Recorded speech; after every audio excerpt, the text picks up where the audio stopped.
This is Rise Together News.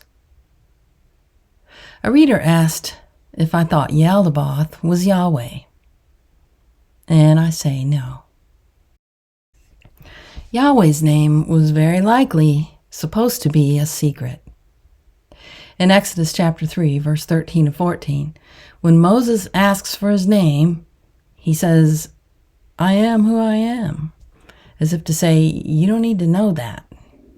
Not really any of your business. So why would Yahweh withhold his name?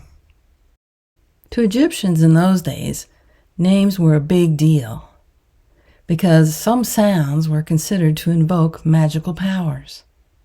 And if somebody's name had certain vowels thought to hold magic properties, you'd be able to hold power over them if you knew their name.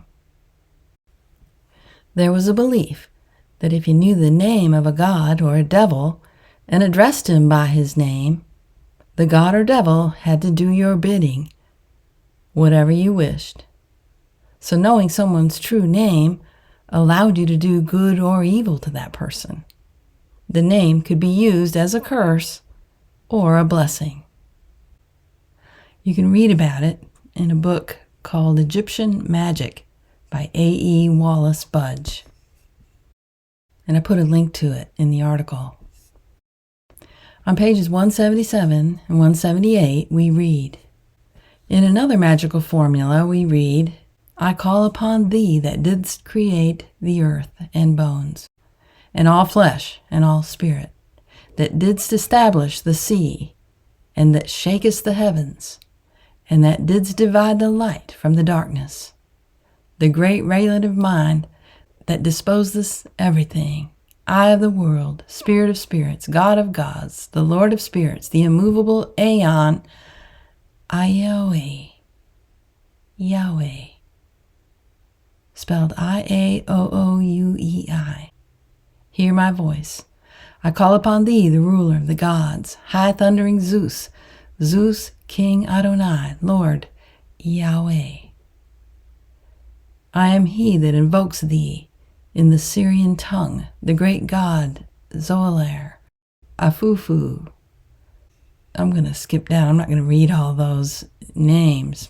But a little further down, he says, "In all powers, the 7 vowels have, of course, reference to the 3 vowels I-A-O, which were intended to represent one of the Hebrew names for Almighty God, Jah. The names Adonai, Eloi, are also derived through the Hebrew from the Bible, and Sabaoth is another well-known Hebrew word meaning hosts.